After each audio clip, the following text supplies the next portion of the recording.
y bienvenidos una semana más a nuestra butaca con.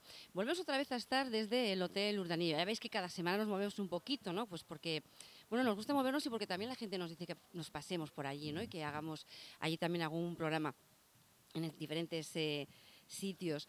Yo me encuentro esta semana pues con, para muchos, una cara conocida y para otros una cara por conocer, pero que se va a dar a conocer. Ella es Yolanda de Pablos. Y aparte vamos a hablar de su trayectoria como abogada y como defensora de causas sociales. Bueno, pues también vamos a hablar un poco de su reciente nombramiento como abogada que lleva el tema de desahucios de Diputación. Muy buenas tardes, días. Buenos días, ¿qué tal? Lo único que te voy a recordar que mientras no te mueva el micrófono es igual que te van a oír porque es direccional. Oye, vamos a empezar por el principio. ¿Quién es Yolanda? Para que la gente te conozca, ¿no? ¿Quién es Yolanda de Pablo? Bueno, Yolanda de Pablo yo creo que es una persona bastante preocupada desde ya jovencita por todos los movimientos sociales, por todas las causas sociales, por la protección de los derechos de los ciudadanos, sobre todo en su dimensión social. Yo ya de los 17, 18 años colaboraba con organizaciones ecologistas. Tengo yo creo también una larga trayectoria en colaboración con sindicatos, en formación en empresas, en tema de medio ambiente, en tema de prevención de riesgos durante bastantes años.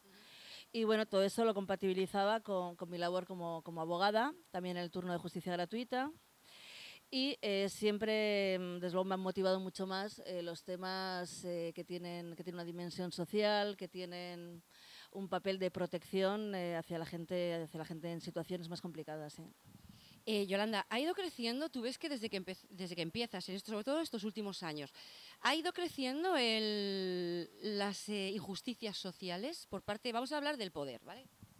Sí, yo creo que hay una gran desestructuración social ahora mismo y ahora mismo, desde luego, las instituciones, su función, o sea, ya sean de un signo político o sean de otro signo político, tienen que cumplir los derechos sociales que vienen en el propio Tratado de la Unión Europea, en la propia Carta Social, en la propia Constitución, en el propio Estatuto de Autonomía, y yo creo que las mejores instituciones ahora mismo son las que de mejor manera cumplen los derechos de los ciudadanos.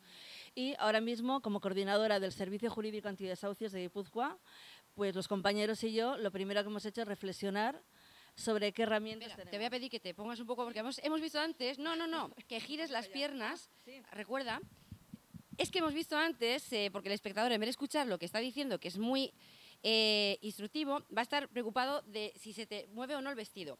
Ponte más, eso es, así ya estamos las dos equiparadas, igual, ¿vale? Porque las dos llevamos vestido además.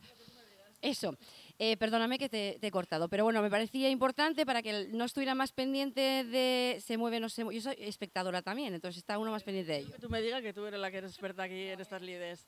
No, te estaba diciendo que un poco el primer ejercicio que hemos hecho los compañeros y yo, bueno, pues cuando hemos tenido esta tarea, este reto de ocuparnos nada más y nada menos de que no haya desahucios en Guipúzcoa. Ese es nuestro primer objetivo y nuestro objetivo es que no haya un solo desahucio en Guipúzcoa. ¿Te parecerá muy ambicioso?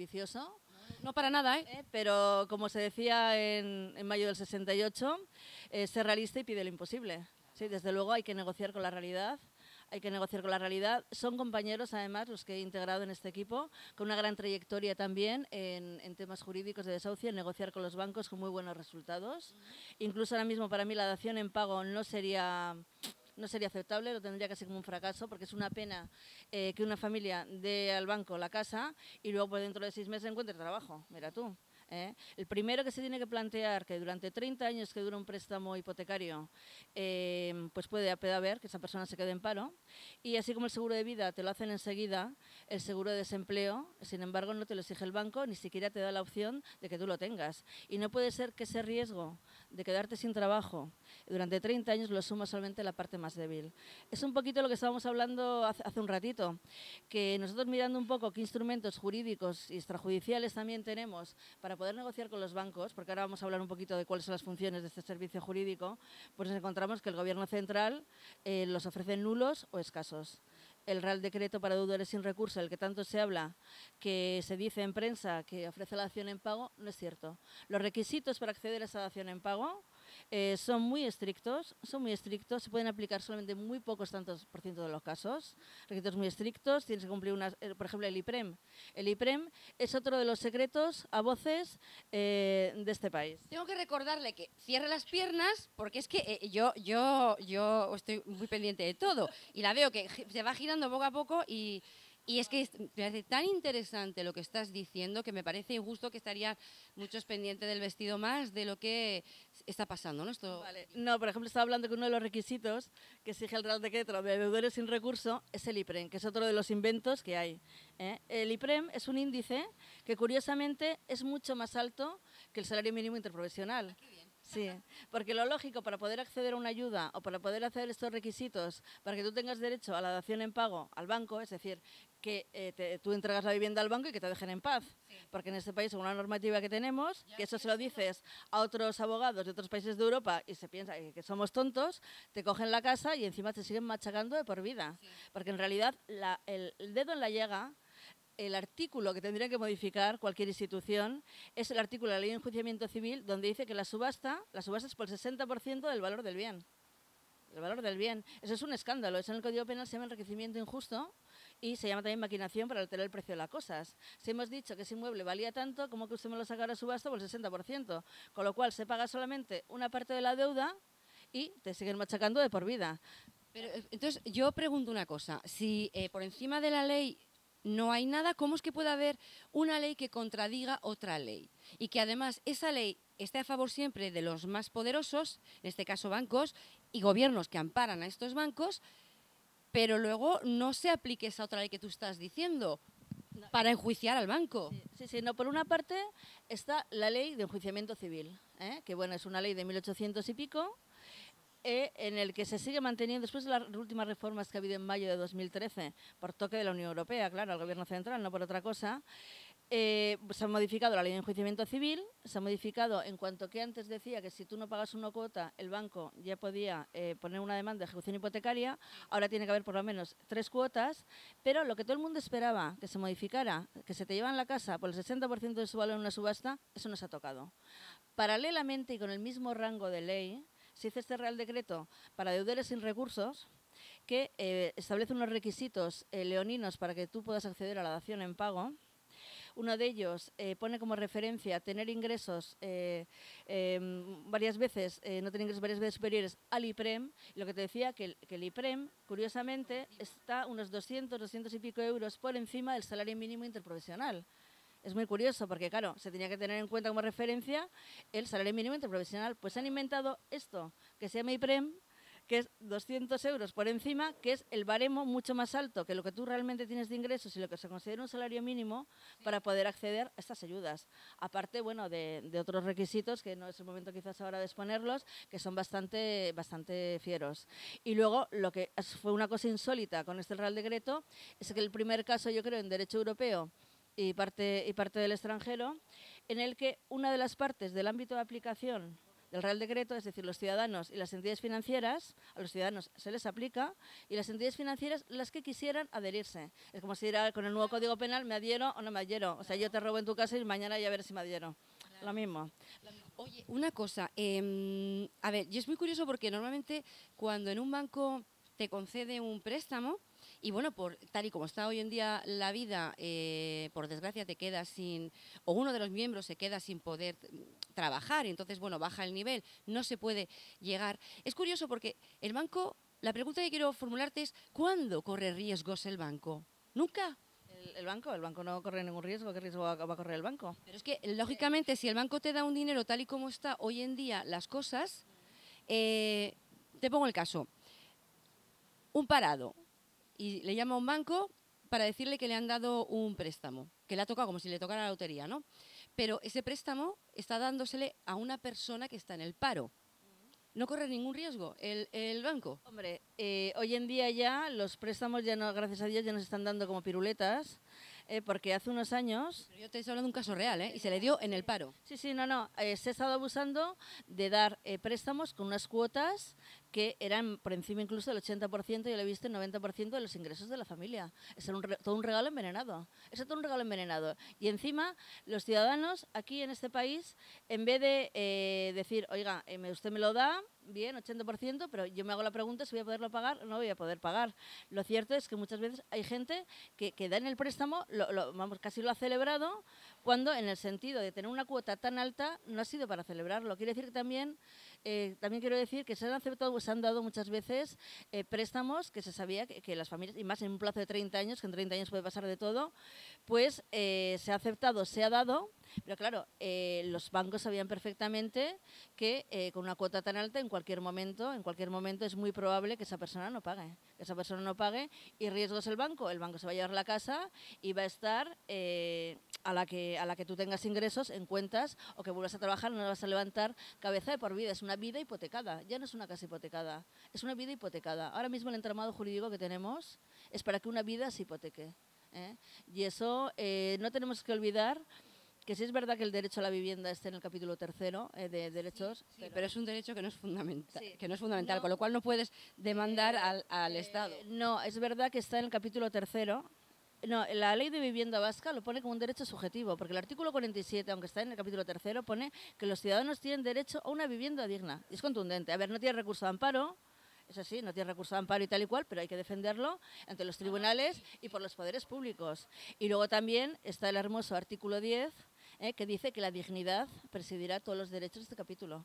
¿Y qué derecho más vinculado hay a la dignidad que una vivienda? O sea, si tú vives en la calle y no tienes una vivienda, ¿qué dignidad vas a tener? ¿Qué derecho a la educación vas a tener? ¿Qué derecho a la sanidad vas a tener? Es que es un presupuesto de todos los demás. Claro. ¿Podríamos decir que este país está realmente, desde que se instauró la democracia, gobernado por las entidades bancarias, que son ellas las que rigen las leyes a la hora claro, porque a ver, quien puede y tiene potestad para cambiar esto a favor de los ciudadanos es un gobierno que nunca lo hace, es más. Curiosamente podríamos decir que uno de los bancos que más sangrientos es el Banco X, un banco X que curiosamente, sí, pero hay uno X que curiosamente todas las cuentas del juzgado por este gobierno están yendo allí, a este banco X. Es que no quiero nombrarlo porque no quiero hacerle publicidad. Y es muy curioso, ¿no? Pero quien sepa o entienda, se sabrán de quién estoy hablando. Entonces, es muy curioso. Le estás dando facilidades a que cualquier dinero que tengas que dejar en depósito en los juzgados y demás vaya a ese banco, con lo cual está generando intereses a ese banco. Sí. Bueno, yo no tengo hechos objetivos. Yo desde que llevo trabajando en desahucios, que es ya desde 2012, ya llevamos ya más de 3 años trabajando el tema de desahucios, aquí en Guipúzcoa sí que hay una entidad financiera que casualmente, siendo la que más cartera tiene de clientes, actúa de forma absolutamente despiadada. No acepta una dación en pago nunca, porque ya te digo que lo que es la protección jurídica ahora mismo, la dación en pago, es verdad que para exigirla legalmente hay que cumplir muchos requisitos, pero sí que hay otras entidades que las están dando, que voluntariamente se están negociando y les están dando pues por imagen de banco, etcétera. Sí que están dando las daciones en pago. En cambio hay una que teniendo la mayor cartera de clientes ahora mismo en Guipúzcoa no la da, y además te la dice que no la da. E incluso hay veces que aún cumpliendo los requisitos les tienes que recordar que ellos se han adherido al Código de Buenas Prácticas, es decir, al cumplimiento del Real Decreto sin recursos, que eso es lo que decía yo, que es absolutamente insólito. O sea, yo me adhiero o no me adhiero, y aún adhiriéndose se han mostrado de forma absolutamente fiera. Y lo que me decías, que el poder público, bueno, parece que apuesta por las entidades financieras, desde luego los años que yo llevo trabajando en desahucios, y el gobierno central que tenemos, desde luego apuesta por las entidades financieras. La normativa jurídica no protege al ciudadano para nada, pero es que lo está haciendo también ahora mismo en el tema energético, grabando a los ciudadanos que apuestan por las energías renovables y que se enchufan a la red. O sea, yo me acuerdo cuando era medio ambiente y la consigna que había en toda Europa era al contrario, subvencionar a todos los ciudadanos que apuesten por energías renovables. Claro. Entonces, la gran pregunta es, ¿por quién apuesta ahora mismo el gobierno central? A ver, lo que te decía yo antes, las instituciones tienen que cumplir los derechos de los ciudadanos. Y si se está haciendo una gestión, tanto a nivel jurídico como de acciones políticas, que se ve objetivamente que están apostando, uno, en temas de desahucios por las entidades financieras y en temas de medio ambiente por las multinacionales, pues el poder reequilibrador, que es el primer mandato que tiene que tener un poder político, el poder reequilibrador de la parte más débil, que es el ciudadano, objetivamente no se está cumpliendo, no se está cumpliendo. Y bueno, y en lo que me toca a mí de desahucios, pues te digo que a nivel de entramado jurídico y de acciones judiciales, al final pasa más por la negociación con elementos positivos, como puede ser el respaldo de las instituciones, con elementos más de presión, como puede ser que ya hay varios ayuntamientos que han dicho que al banco que desahucie quitan los fondos de ahí, y varios ayuntamientos se han mojado. También ya miramos también las relaciones que tiene sentido en financiera con Hacienda, pero hay que recordar que hay que pagar 7% de transmisiones patrimoniales cuando se apropian un bien. Y nos consta que hay un montón de entidades financieras que no lo hacen, y tampoco el IBI. Y bueno, y por no hablar de las cuotas de las comunidades de vecinos. Entonces, claro, eso me parece muy escandaloso. No lo hacen porque actúan en una prepotencia absoluta. Y también en el sentido de la prensa ayuda bastante. Nos ha pasado también de estar negociando con una entidad, decirnos por activa y por pasiva que se va a tratar de encontrar una solución y paralelamente ceder el crédito a un fondo buitre. Sí, que esa es otra, sí. Vamos a hablar también, yo quiero plantearte dos cosas. Una es, ¿debería el Estado poner tantas dificultades al ciudadano a la hora de pedir un préstamo para tenerlo de alguna manera, ya que tú no lo ves, que el gobierno te ampara y se vea, de la misma manera que te pone tantas pegas para darte ayudas? Esa sería una. Y luego vamos a hablar también un poco de los fondos buitres. En Francia, me consta por abogados franceses, que a la hora de pedir un préstamo hay una regulación de las condiciones que se deben cumplir. Pero vamos, tanto por la entidad financiera como tanto por el ciudadano. Hay un nivel de sobreendeudamiento que no se puede pasar. Y luego en España no hay ciertas garantías, cierta estabilidad, cierta solvencia. Pues explica también que la Unión Europea, la medida del alquiler, es una alternativa muy viable. Aquí siempre se ha atendido al enraizamiento, al inmueble. Aquí es cuando se pone un derecho a la vivienda. La nueva ley de vivienda vasca promociona bastante el alquiler social. Incluso se prevé la posibilidad de expropiación de casas a bancos para destinarlos al alquiler social. Sí que se configura, así como el Gobierno central, lo digo, no protege en ese sentido, apuesta por las entidades financieras. La ley de vivienda vasca ofrece unas oportunidades hasta ahora yo creo que nos han visto en toda España. Es una ley, una normativa muy avanzada que ofrece grandes oportunidades a la hora también de plantear cosas positivas a los bancos, porque cuando estamos hablando ya en positivo, aparte de tarpillos sucios que les pueda sacar a los bancos como elemento un poco de presión, hablando en positivo, pues hay una serie de medidas positivas que se pueden plantear, etcétera. También hay muchas instituciones, muchos ayuntamientos que están dando bastantes ayudas para participar, para... Hombre, luego ayudas sociales quizás en estos casos se deberían acelerar un poquito más, pero bueno, ahí andamos. Vamos a hablar un poco de fondos buitres. Vamos a ver, ¿hasta qué punto son legales? ¿Cumplen la legalidad íntegra los fondos buitres? ¿Se las saltan también? ¿Es legal?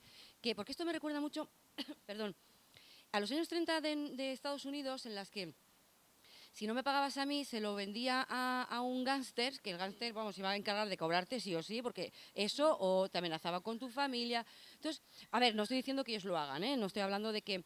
Pero sí es un poco esa teoría, ¿no? Esa práctica de, ya que no puedo cobrar, tú que te dedicas a extorsionar a altas horas, durante todo el día, llamadas de teléfono, da igual sábados que domingo, no dejas descansar. Ya esto ya tiene una dimensión, pero no debemos olvidar que el tema de desahucio no es solamente un tema económico. Es un tema social que nos tiene que involucrar a todos, porque luego lo peor de todo es que en este país se oculta y se vive un desahucio como vergüenza y como una culpa personal. Y no es una culpa personal. Aquí hay muchos agentes implicados y desde luego, lo que decíamos antes, la entidad financiera que te da un préstamo a 30 años por el 80% de tus ingresos, sabe que no ibas a poder pagar y que tarde o temprano la vas a piciar y va a estar como buitre detrás de tu casa. Y luego también el gobierno que no te protege. O sea, la culpa no es solamente tuya. Se oculta bastante. Una cosa que decir los ciudadanos, que no lo oculten. Y desde luego, que fueron las razones para crear este servicio preprocesal, que luego ya entraremos un poquito en el contenido del servicio y las funciones que tiene, para realmente ver que la gente cuando no puede pagar, cuando lleva 3 cuotas sin pagar, que ya empieza lo que dices tú, el acoso es un acoso constante y a nivel personal, a nivel psicológico, la gente suele venir destrozada psicológicamente, hay gente que no puede ni hablar, hay gente que viene muy mal, o sea, es un tema ya, cuando hay crisis económica, ya hay crisis psicológica, o sea, un tema de economía ya no solamente una cuestión económica, sino solamente ya la gente tiene depresión, tiene ansiedad, la gente está muy mal y eso no se puede permitir. Yo quisiera plantearte una cosa también. Se me estaba ocurriendo según te estaba oyendo hablar, ¿no? A mí me parecería interesantísimo yo lo voy a lanzar aquí. Ella recoge el reto, si quiere me contesta ahora, porque no sé si podrá hacerlo por el hecho de estar ya en Diputación. A mí me parecería interesante hacer un pequeño apartado con ella, semanal, en la que todos ustedes, a nivel de Guipúzcoa, o bueno, como es en Internet de España, eso sí que dijera la ubicación, ¿no?, de su problema financiero, pues porque ahí regirán otras, aquí es el gobierno vasco, pues otras comunidades. Escribirnos a euskotvonline@gmail.com hablándonos un poco qué es lo que os pasa, cuál es vuestro problema, para que se lo transmitamos a Yolanda. Y luego, nosotros hacer un programa semanal pues de media horita en la que ella pudiese hablar de cada uno de vosotros, si queréis poner el nombre y si no ponéis lo que queráis, lo que os dé la gana. Un alias, esto no es el tarot de las cartas, pero si queréis poner vuestro signo zodiacal, pues ya está. Algo que sepáis que se está hablando de vosotros y así, de alguna manera, tener un pequeño asesoramiento jurídico para poder encaminar vuestros casos de desahucios o de problemas bancarios, ¿no?, que tengáis. Yo no sé si te he lanzado el guante. ¿Se me ha ocurrido ahora? Yo encantada. Yo estoy a disposición de la gente en lo que pueda ayudar, lo que pueda asesorar y en lo que pueda mejorar la situación, que ya sabemos que es muy crítica, sí. Bueno, pues como yo lo acabo de lanzar y llevamos, no sé si, pues eso, 20 minutos de programa, desde el principio, a la persona que edite, desde el principio le iré diciendo que ponga ya euskotv@online. No, perdón, euskotvonline@gmail.com. Estaba yo con la cabeza en la pregunta. Y podáis ya empezar a escribirnos todos esos temas. Da igual, no os preocupéis, se irá contestando según se vaya recibiendo, pero a todo el mundo se le va a dar cabida. Fondos buitres, en eso estaba pensando. ¿Hay alguna actuación en contra de ellos? ¿Se puede denunciar por acoso? ¿Cómo se puede hacer esto? Bueno, aquí es la dimensión jurídica y la dimensión psicológica. Es verdad que empiezan a llamar a todas horas, a ver cuándo se va a pagar, cuándo no se va a pagar. Una dimensión psicológica por acoso, que hay veces que incluso te planteas poner una demanda por acoso. Y luego, lo primero que hacemos los compañeros y yo, cuando ha habido una cesión a un fondo buitre, que además la suelen ceder en paquete. O sea, me parece una falta de delicadeza y de ética hacia el tratamiento personal individualizado de cada ciudadano a la que la entidad le ha realizado el préstamo. Luego mucha publicidad, estamos contigo personalmente, tal y cual. Pero luego cuando se trata de cesión y motivos económicos, mira, igual te parece una burrada lo que digo, pero eso me recuerda cuando la gente se mandaba en vagones ahí a todo el mundo junto ahí a los campos concentrados, y más o menos. O sea, no importa nada la individualidad, la personalidad y lo que es cada persona individualmente. Lo primero que hacemos en estos casos... ¿Somos un número? Sí, no, da la impresión. En este caso, euros. Sí, no, da la impresión de eso. De que la persona es un euro. No hay ningún tratamiento a nivel de dignidad de la persona, lo que hablamos antes, y de persona, de humanidad de la persona. Entonces, lo primero que hacemos, los compañeros y yo, a nivel jurídico, es ver, porque es verdad que en casi todos los contratos de préstamo que se puede ceder incluso sin comunicarlo al deudor. Que eso también es una falta, me parece bastante de ética, de tacto, pero bueno, se puede hacer, según el código se puede hacer, sin comunicarlo al deudor, ¿vale? Pero lo primero que hacemos es ver si se ha cedido en las mismas condiciones, porque nos hemos encontrado cesiones con un 20% más de interés, que eso, por supuesto, no lo ha visto el deudor, ni lo ha previsto el ciudadano para nada. ¿Y eso es legal? No, afortunadamente el juzgado mercantil está declarando la nulidad de esas cesiones. Y ya últimamente ya han espabilado un poquito y ya las cesiones ya son las mismas condiciones. Ya, bien. Pero nos hemos encontrado con algunas que sí, que los tantos por cientos eran mucho mayores y eso, por supuesto, se anula inmediatamente. El juzgado mercantil, por lo que conozco, estamos hablando, me has dicho, un 20% es una barbaridad. Sí, una barbaridad, sí, una barbaridad. No, claro, por eso lo compran. Si es un préstamo de alguien que no paga, por lo menos te lo compro y como tengo muy pocas posibilidades de cobrar, por lo menos si cobro, que sea bien. Que sea bien. Si cobro de uno, cobro... de alguna manera me suena a que si yo cobro de ti, consigo que tú me pagues, al menos con ese 20% estoy cubriendo las pérdidas que tengo con otros.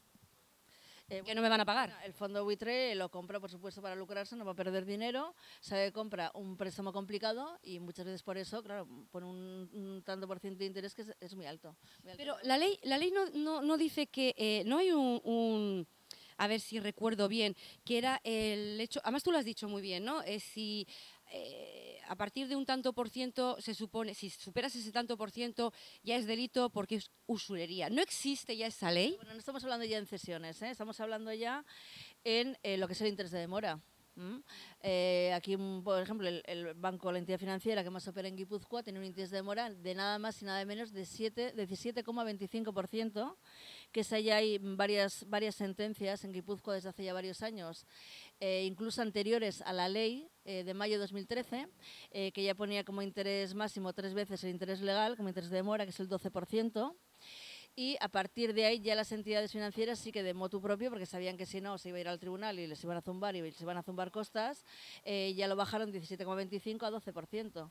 Pero claro, todos esos intereses se han cobrado antes en contratos de préstamo, pues de años anteriores, 2000, 2001, antes de 2013, se está yendo a los tribunales todavía para reclamar la diferencia. Ahora mismo yo tengo varias sentencias que por supuesto nos han dado la razón.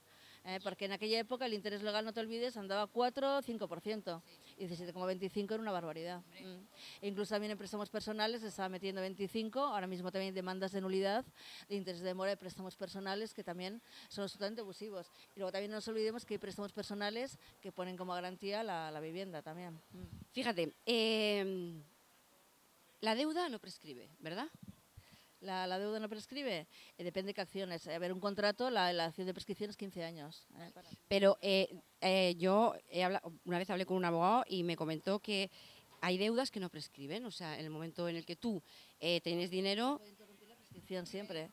Que hay medios de interrumpir la prescripción, claro. Si tú debes, normalmente el banco está todo el rato mandándote FAS, etcétera. La prescripción no prescribe, porque hay medios que interrumpen la prescripción por parte del banco y que se cuida bien, claro. Es que voy a la pregunta, ¿no? Es curioso que en este país un crimen prescriba a los 20 años y una deuda, que es inferior, pero sí está de cara a mirar a enriquecer a bancos, no prescriba. Es que es una ley, este país está hecho de leyes absurdas. Que hay una subasta, como hemos dicho antes, te cogen la casa por el 60% de su valor y como te la han aminorado el 60%, pues claro, todo lo que sigues debiendo, porque encima te han reducido el valor de tu casa, pues te siguen trincando de por vida, Y como son actos que todo el rato están interrumpiendo la prescripción, pues ahí están. Pues ahí están, si es que me muevo mucho. Me muevo mucho. Muy inquieta, soy muy inquieta. Oye, vamos a pasar un poquito, no quiero que se me olvide. Estás en Diputación.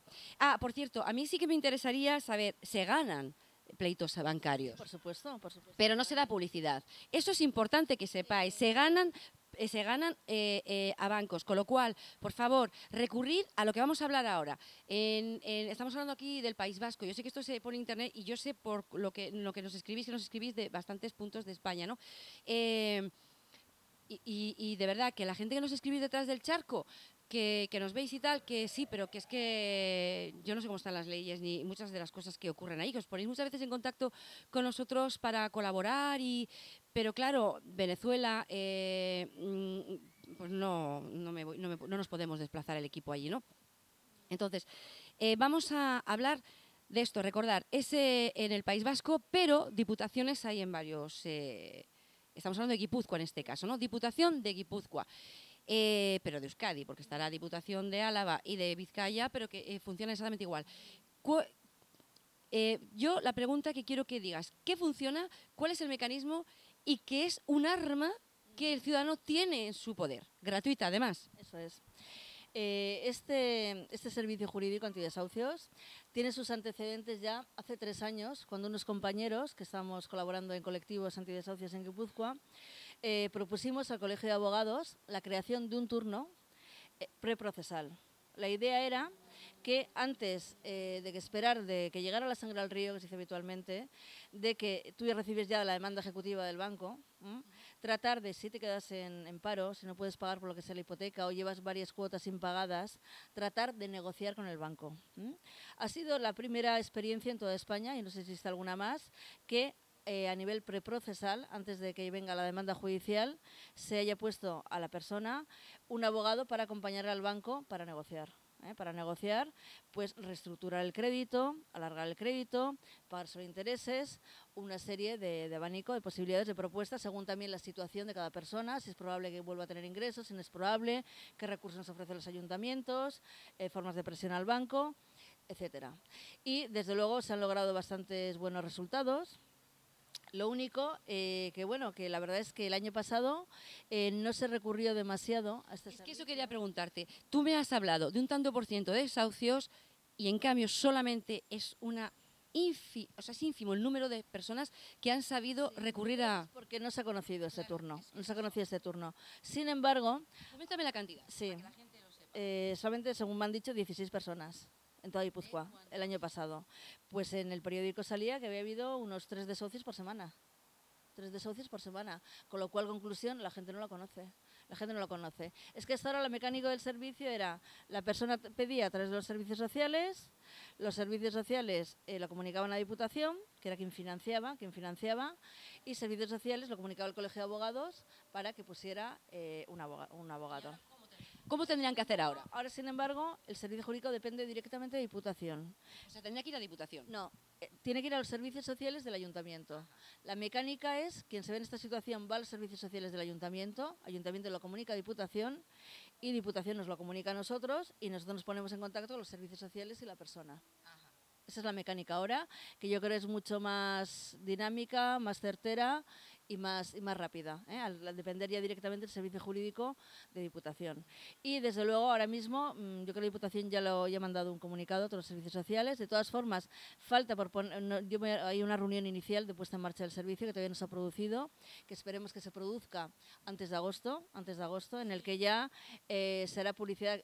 Es muy importante que la gente conozca este servicio, tanto a nivel de los servicios sociales que lo conozcan ya oficialmente y también de cara ya a todos los medios, que la gente sepa que si tiene ese problema que puede acudir a los servicios sociales del ayuntamiento para que le ayude en este tema y ya digo que los resultados suelen ser bastante buenos. Porque también hay una mecánica, yo creo ahora mismo por toda la opinión pública, por todos los de medio de prensa, que hace también cierta presión sobre las entidades financieras a la hora de negociar. Ahora un banco que desahucia tiene muy mala imagen si sale en prensa y eso se sabe, ¿no? Sí, y seguiremos diciendo. Yo antes no he dicho el nombre del banco, no por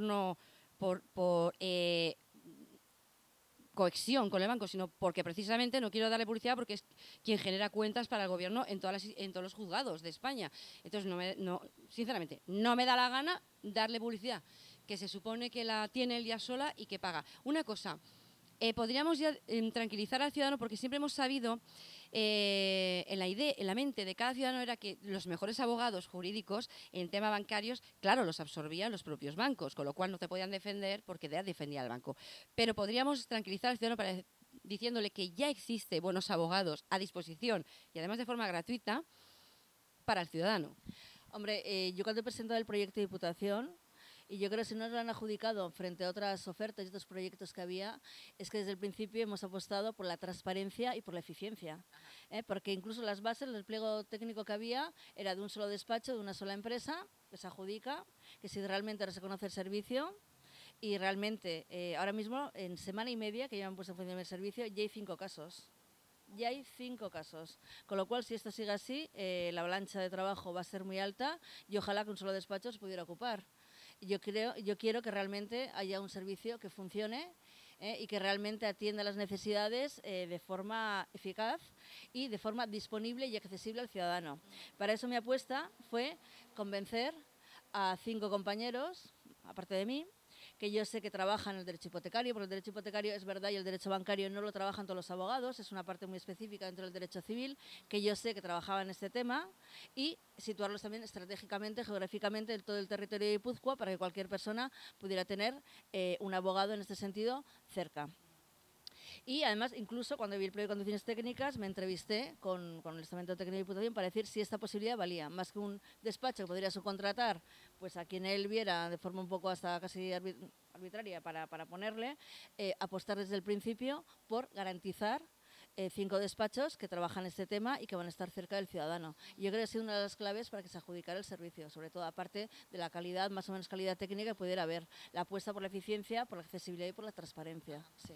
Oye, cuando entrevistamos a la jueza Garbiñe Biurrum, hablamos también un poco de este tema, ella también está indignada, y nos decía que gracias a Dios cada vez había más jueces que se daban cuenta de lo que estaba pasando y apostaban más por el ciudadano. ¿Tú te encuentras con esto? Sí, el juzgado de la mercantil del número 1, la verdad es una maravilla tener los jueces, el juez que hay, y ahora mismo también otra jueza que hay.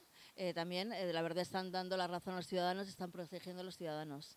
La verdad es que el juzgado de la mercantil de San Sebastián está haciendo una apuesta decidida por lo que decíamos antes, por la función reequilibradora que tienen los poderes públicos a favor del ciudadano. Y la verdad es que tenemos ahí una protección que yo la verdad es que admiro y que estoy encantada. Bueno, siempre es un alivio, ¿no? Saber que estamos, si no por el gobierno que nos debería de proteger, sí al menos por instituciones jurídicas, ¿no? En este caso los jueces, que también son personas y que quizás en algún momento tengan miembros de su familia en estas situaciones, ¿no? Y están viendo, que es algo que a los bancos yo creo que se les olvida. Que también los jueces tienen una familia, muchos muy amplias, y que muchos pueden encontrarse con una situación de un familiar que está siendo ahorcado, hipotéticamente estrangulado, ¿no? por un banco. Hablamos de un juicio, ¿te apetece que hablamos de una sentencia que tú conseguiste en su momento sentar una especie de jurisprudencia, aunque después fue...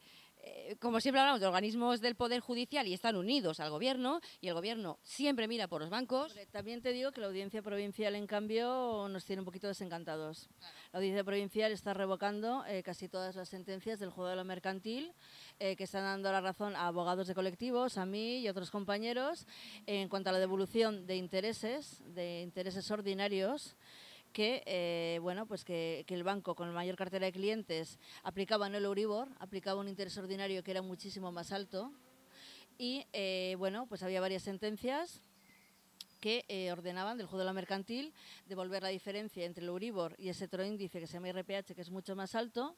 La mía fue la primera que además ordenó devolver absolutamente todo, pero la audiencia está revocando. La audiencia en este sentido no nos está gustando mucho, nos está desencantando bastante. La audiencia lo único ahora mismo que está confirmando es la nulidad de interés de demora. Pero la nulidad de intereses ordinarios, pues no. Y la verdad es que nos tiene bastante desencantadas, o incluso otros juzgados también por ahí que están dando la razón. ¿Tú también eres una persona que apuesta por la desvinculación de este organismo del Gobierno? Que sea una entidad libre. El Poder Judicial tiene que ser independiente. Lo dice la Constitución, lo tiene que ser. Si no lo es, lo tiene que ser. Nuestra Constitución y nuestras leyes y la Ley Orgánica del Poder Judicial ponen absolutamente que ser un poder independiente. Y cada poder tiene que ser independiente. No, pues hay que hacer todo lo posible para que lo sea, realmente. Hay que hacer todo lo posible y modificar lo que hay que modificar para que lo sea, claro. Bueno, vamos a pasar un poco a otro tema, que tengo yo aquí un tocho. Un inciso. No me gustaría irme de aquí sin dejar bien claro las funciones del Servicio Jurídico Antidesahucios. Porque, además de la que hemos dicho... No, pero si en vez de una hora es 1 hora y 10 minutos, tampoco pasará como la que va, en este caso soy yo.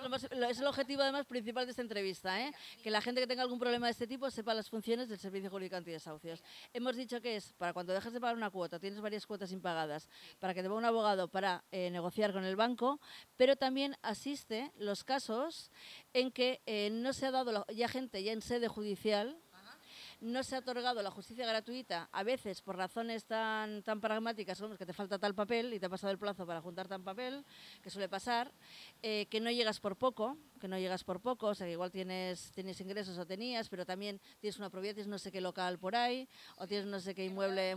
Sí.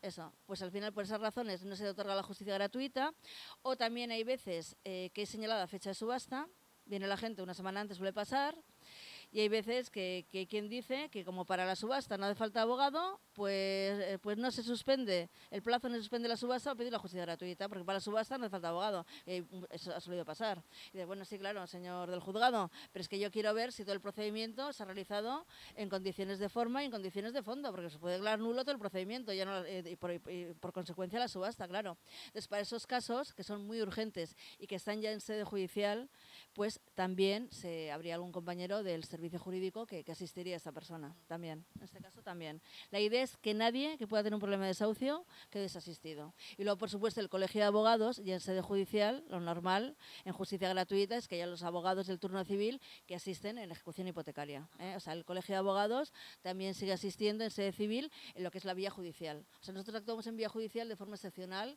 de formas de casos de estos así muy urgentes que te digo, que no han tenido tiempo de tener justicia gratuita o por razones X no se les ha otorgado. Bueno, pues fundamental, quedaros con todos estos datos y sobre todo recordar que si algo nos ha quedado claro, nada, os ponéis en contacto con nosotros y nosotros le pasamos. Y prometo que vamos a hacer un programa semanal de media hora. Digo media hora porque luego siempre se da más, o sea que un programa semanal de media hora de no voy a decir asistencia jurídica, porque claro, si algo más personal, ya os ponéis en contacto con ella directamente.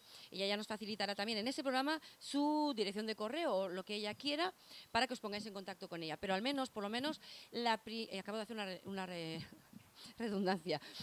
El primer contacto que lo tengáis, ¿no? Fundamental. Eso por un lado. Vale, dicho esto, mira, tenemos aquí, se nos va cayendo a los dos no se lo estoy, se nos va cayendo el pelo ya. Bueno, vamos a este tocho que os empezaba a decir. Este tocho que veis todo esto aquí, que podría ser el currículum de toda una vida, pues no. Es una recopilación de prensa del año 2000 al 2001, o sea, exactamente un año. Y es el año de currículum solo, no quiero saber cómo será el que cuando te pongas a hacer todo, de Yolanda, de Pablo. Yolanda, medio ambiente. Tengo aquí, vamos a ver, Comisión Europea de Investigación, posibles infracciones en el plan de aplicación. Estamos hablando de la institución, se me mueve con el aire, ha encontrado indicios, entre comillas, de que el proyecto del Ministerio de Fomento vulnera la normativa comunitaria. Estamos hablando del aeropuerto de Donostia. El aeropuerto ubicado en... Bueno, el territorio es de Donostia, curiosamente, pero está de San Sebastián, pero está ubicado en Llarbi, pero creo que es así porque ese territorio, ese trozo, pertenece, por lo que me han dicho, a Donostia. Pero bueno, es igual. Sí, no sé, debe ser el único aeropuerto del país que no lleva el nombre de la localidad, ¿no? Entonces, cuéntame un poquito, para que la gente sepa, y sobre todo, bueno, ahora estarán todos los de Fuenterrabía y toda la zona esta de viviendas, en la que, claro, se querían expropiar esas viviendas.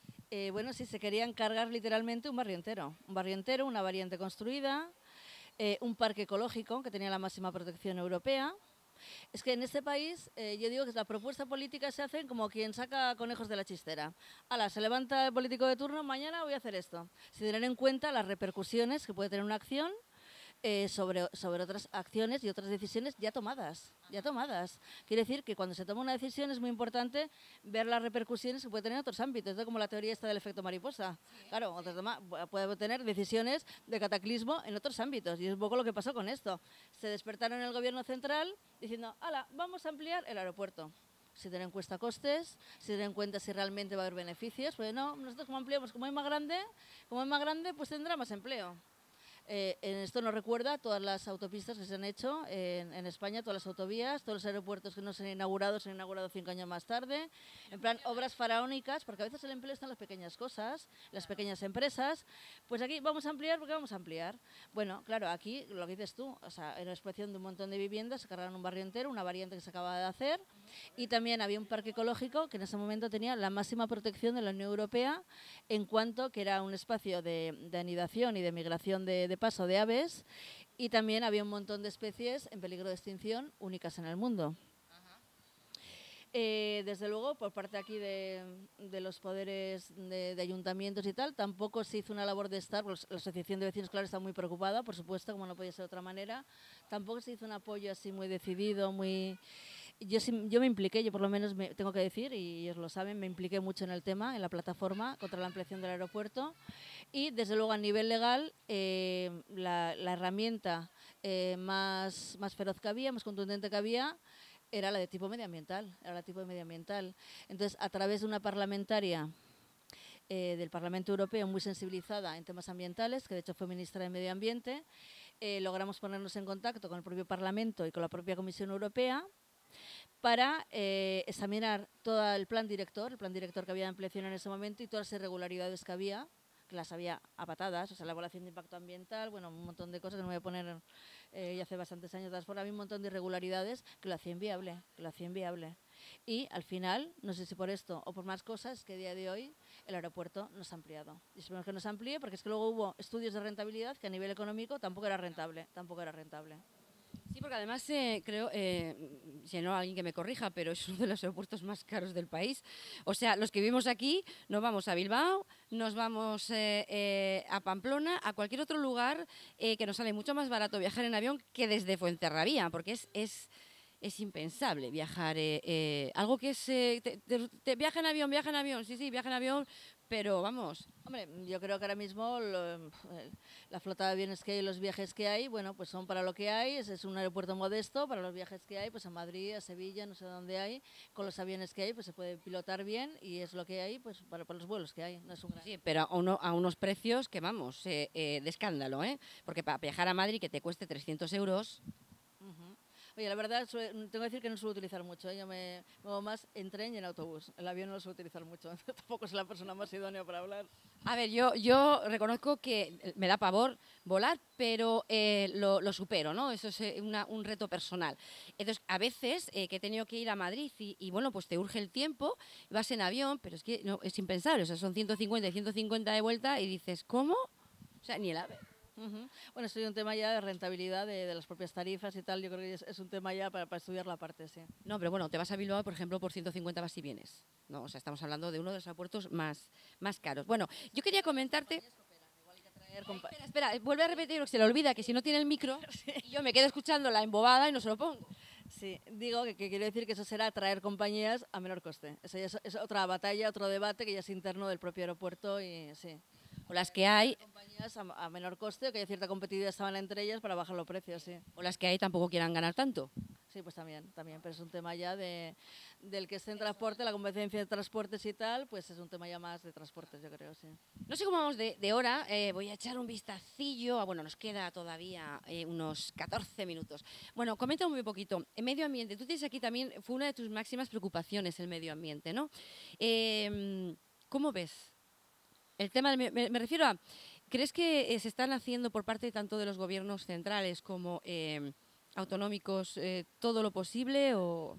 Hombre, ahora mismo en Guipúzcoa tenemos un problema grave con los residuos y concretamente con los residuos orgánicos, no con todo tipo de residuos porque la recogida selectiva hace años que está y yo quiero creer que luego eso se recicla, se da un tratamiento adecuado para lo que es el cristal, plástico, etcétera. El gran problema son residuos orgánicos y desde luego hemos tenido una lamentable experiencia con el último gobierno de Diputación, que ha sido un regreso al futuro, hemos tenido un regreso al año 60, a los años 60, a los años 70, vamos, yo me acuerdo de mi infancia la bolsa de basura en la puerta de casa, o sea, es que eso ha sido, yo creo, una de las razones por las que se han perdido por parte de la institución bastantes votos, sí. Y claro, ahora mismo lo que se nos ofrece es la incineración, sí. Claro. Yo quiero creer que también puede haber otras soluciones. Yo ahora mismo quiero, porque me sigue atrayendo el medio ambiente, que no lo trabaje profesionalmente, y he estado mirando otras soluciones en la Unión Europea que pueda haber al tratamiento de residuos orgánicos entre incineración, por muchas garantías que ofrezcan, y entre lo que era que dejar la basura por ahí.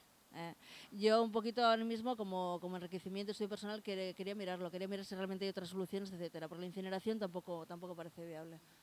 Yo quería hacer también un pequeño inciso o hincapié en una cosa para aquellos que quieran escribirnos, porque hablamos de Yolanda, es experta en temas de desahucios, de medio ambiente, pero también llevas otros casos, ¿no? Como casos de, digo por si alguien quiere ponerse en contacto, casos de separaciones, casos de ese tipo, o ya lo has dejado aparte. No, sí, yo sigo llevando temas de familia, sí. Sí, no me motiva tanto a la hora de trabajar como los temas sociales, pero sigo llevando también, sí. Bueno, digo, por si alguien quiere también temas laborales y todas estas cosas, ¿no? Ella es, lo que toca, lo toca a fondo. Extranjería también lleva bastante, expulsiones, sí. Eso no sabía yo. ¿Llevas también expulsiones? Sí, bueno, con el turno de oficio de extranjería. Sí, que es que hay que decir que es que también ella está en el turno de oficio. Había una serie que se llamaba así, Turno de Oficio. Así que yo tengo una amiga, no voy a decir desde aquí su nombre porque no me ha dado su permiso, pero tengo una amiga que me mandó recuerdos porque creo que sería por turno de oficio, llevaste su caso de separación y creo que además se la has leído, que puso en el Facebook que te diera recuerdos, que quedó ampliamente satisfecha por cómo llevaste su tema. Me alegro porque también en estos temas de familia, lo mismo que en temas de desahucio, el componente psicológico aparte del jurídico es importante. Al final, yo tengo una amiga, es un chiste, que me dice, yo soy abogada multidisciplinar porque llevo laboral, familia, tal igual. Y digo, yo soy abogada multidisciplinar porque hago de abogada, casi de psicóloga, casi de niñera. El otro día con el bebé de una compañera que estaba atendiendo casi de niñera y casi, vamos, se falta de director espiritual. O sea, al final haces de todo un poco, sí. Oye, mójate un poquito. A nivel de, estamos hablando mucho de temas de Hemos hablado con Erchainas, hemos hablado con, bueno, pues, con la jueza Björn y, claro, llega un momento en el que te das cuenta que, vamos a hablar un poquito, temas que llevas también de violencia de género, no es lo mismo que violencia doméstica. Son dos cosas diferentes. Yo no abogo por ello, ¿eh? Yo creo que el maltrato femenino hacia un hombre debería ser también violencia de género y no doméstica, ¿no? Porque las penas son inferiores. Y no tiene tanta repercusión. ¿Tú te has encontrado con casos en el que has dicho, caray, siempre miramos por la mujer, ¿no? Pero ¿te has encontrado con casos diferentes? Yo lo que se me he encontrado, y eso es una desgracia por el turno de violencia de género y para todas las mujeres maltratadas que hay en este país, ha habido mujeres que han puesto denuncias sin que existiera realmente una violencia pues para lograr mejor condiciones en el divorcio. Es que decirlo que desgraciadamente hay y perjudican a las mujeres realmente maltratadas. Eso sí que me he encontrado, por desgracia.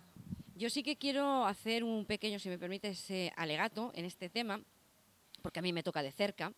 Me toca de cerca porque yo he vivido una violencia no por mí, por mi madre. Y yo hice, creo que tú lo leíste además, yo escribí un artículo en el que yo decía que para todas estas mujeres que van a hacer unas acusaciones falsamente para conseguir más cosas o conseguir lo que ellas quieran, que recuerden una cosa, cada vez que hacen eso, a mi madre le están pegando otra paliza y a todas esas mujeres que realmente han sufrido esos malos tratos están volviendo a ser maltratadas por sus propias congéneres, ¿no? Esas mujeres. Señoras, si hemos conseguido una ley que nos favorezca, mantengámosla, porque al final llegará un momento en que los jueces no van a saber cuándo es real y cuándo no es real. Porque desgraciadamente, si yo me golpeo aquí, yo tengo aquí un cardenal, mira, que no sé con qué me he golpeado, pero esto, si yo tuviera pareja, serviría para decir que ha sido un maltrato, ¿no? Nadie va a preguntarme si me he dado contra una mesa o ha sido él que me ha dado una patada. Hombre, hay informes de médico forense, etcétera, hay una declaración tuya, se dejan todas las pruebas. Pero sí, pero si yo me voy ahora al médico y digo que me ha dado una patada... Pero sí es verdad que ya te digo que nos encontramos con estos casos y lo que dices tú es un doble maltrato, claro. Y lo digo porque también yo me tocó en su día trabajar para una asociación, la llamamos Apaberría, llevábamos el tema, yo llevaba en concreto el tema de malos tratos. Entonces se llamaba Malos Tratos, y ahí es donde conocí yo a nuestra querida Julia, la Junta del Ararteko, porque todo estaba ella de concejal en Rentería y hicimos un curso de protocolo para los municipales sobre actuación en caso de maltrato. Y tengo que reconocer que también mi prioridad eran los niños, ¿no? Entonces eran los grandes olvidados, los maltratados eran las mujeres, pero también había un niño, a mí me tocó de cerca. Es agravante que los niños estén presentes cuando hay maltrato doméstico. Bueno, yo sería un agravante en este caso para mi padre, ¿no? Pero bueno, entonces yo, por favor, señoras, y sobre todo, háganlo por ética, ¿no? Por las mujeres realmente maltratadas, ¿no?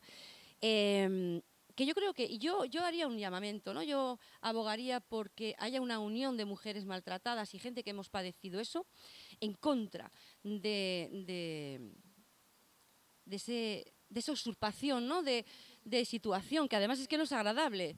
Sí. No, claro, va a tomar medidas por denuncia falsa. De hecho, de oficio, algunos juzgados lo hacen por denuncia falsa y con las consecuencias que pueda tener, claro.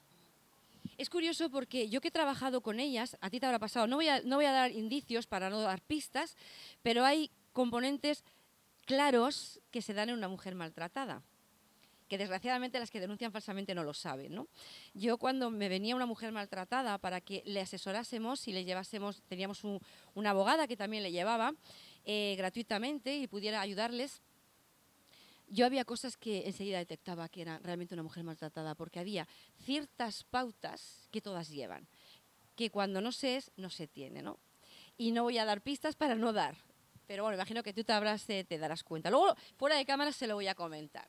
Hombre, tampoco son las pistas no absolutamente contundentes, porque vamos a llegar a una sentencia que hubo hace unos años de un juez que no le reconoció el orden de alejamiento y todas las medidas, etcétera, y no le dio la protección a mujeres maltratadas, porque según el juez iba muy arreglada, vestida. No me refería a eso, ¿eh? No. Me refería a una conducta. No, la gente piensa igual el aspecto físico, tal. Es verdad que hay muchas que están absolutamente deprimidas, que están hechas polvo, dejadas. pero hay otras, bueno, que sacan fuerza de flaqueza en esa situación para arreglarse. Por ejemplo, hay pautas que la gente piensa, no, pues una mujer trata y está hecha polvo. Pues a veces, afortunadamente, sacan las fuerzas de flaqueza para todavía no ir con el sobaco descosido, que digo yo, y ir dignamente. No me estaba refiriendo a eso, me estaba refiriendo a actitudes personales, de personalidad. Hay unas pautas de una personalidad que puede ser apabullante, pero a la hora de hablar del maltrato tienen todas unas pautas, independientemente de su aspecto físico, ¿no? Es que no quiero decirlo para no dar pie, pero luego ya te lo comento. No sé cómo vamos, mira, se me va a escapar, sujétame un poquitito, vamos a ver. Perdón, por el otro lado, porque es que va a salir en cámara. Estamos en el Hotel Urdanibia, y nos salía me imagino que una clienta del hotel en cámara. Pero se está muy bien. Bueno, nos quedan 5 minutos. 5 minutitos en el que te dejo para que tú, bueno, vamos a hablar un poco a nivel jurídico, hagas tu alegato. No, yo sobre todo digo que mi objetivo con esta entrevista es que la gente sepa que existe este servicio. Que la gente sepa que no está sola cuando tiene este problema. Que no está sola y que este es un problema de todos, no es un problema individual. Los desahucios es un problema social en el que todos tenemos que participar y que se aprovechen de esta oportunidad. Es una oportunidad para que alguien pueda tener realmente una renegociación antes de evitar una demanda judicial y antes de que haya complicaciones mayores. Y que sepan además que sí que se consiguen cosas, en muchísimas ocasiones. Que no piensen que una entidad financiera, un banco, no.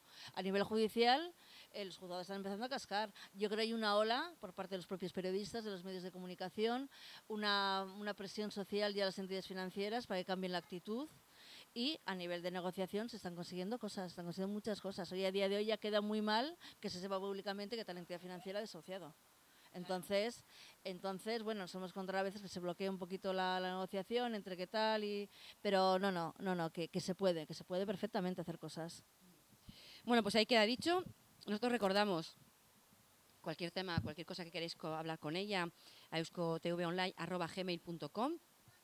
Nos escribís ahí cuando tengamos ya una especie de quizás para arrancar con los programas, empezamos y los vamos emitiendo. Recordamos que estamos desde el Hotel Urdanibia de Irún, que siempre nos cede tan gustosamente sus instalaciones para hacer nuestro programa, que estamos en Global 7, no creo que son los miércoles con él, es que tenemos dos, los miércoles y los jueves, con tu cita en Vitoria y en la butaca y se repiten domingos, sábados y domingos de 9 a 10 de la noche, estamos en prime times, o sea, es cosa de agradecer. Global 7 en TDT y si tenéis Euskaltel, aquellos que los tengáis, pues en el dial 997. Mira tú que Euskaltel acabo de hacer publicidad, así gratuitamente. Nada, me queda recordaros que, bueno, os espero la semana que viene con otro, no sé dónde estaremos, en la butaca con... Tengo una pequeña duda, no sé si va primero el de Yolanda o después en la butaca con Irún y Susana Marciales, o va primero uno u otro. Cuando lo veáis, sabréis si habéis visto el de San Marcial o no, entonces sabéis que va después. Así que nada, yo me queda despedir, agradecer sobre todo a Yolanda y Pablo, que yo sé que está muy, muy ocupada, que estamos grabando en un día festivo, un fin de semana, porque no podíamos con ella hacerlo de otra manera y entonces nosotros se lo agradecemos infinitamente. Y que nada, que os espero aquí en Global 7 y en EuskoTV, porque no sé si estaremos aquí o no, la semana que viene. Espera, que me va a decir algo más. Yo, Patri, quiero agradecerte muy especialmente esta oportunidad de hacer conocer el servicio a todos los ciudadanos y reiterar, bueno, pues eso, que se conozca y que todo el mundo pueda utilizarlo. Nuestro objetivo es que no haya absolutamente ni un solo desahucio en Guipúzcoa y en eso vamos a emplearnos a fondo, dejando cabeza, corazón, piel y lo que haga falta. Pues ya sabéis, gente que estéis en predesahucio, con un pie ya fuera, recordar, Diputación, Guipúzcoa, Yolanda de Pablo y el equipo y el gabinete, que no estáis solos, ¿no? Que hay gente, y en este caso grandes profesionales y una institución detrás, o varias instituciones, también están los ayuntamientos, detrás de vosotros para apoyaros y evitar, y sobre todo vuestra lucha contra los bancos. Así que nada, hasta la semana que viene. Yo reitero, aunque ya se ponga así, yo reitero mis gracias por estar aquí, por llevar esta iniciativa con Guipúzcoa y que y que ojalá ya intentemos entre todos dar mala prensa a aquellos bancos a ver si ya dejan de enriquecer. Pues que es que además yo no sé qué más dinero quieren, porque tienen un montón. Así que nada, yo ya me despido, que estoy haciendo la despedida a la española, que nos despedimos 80 veces y no nos vamos nunca. Hasta la semana que viene. Gracias.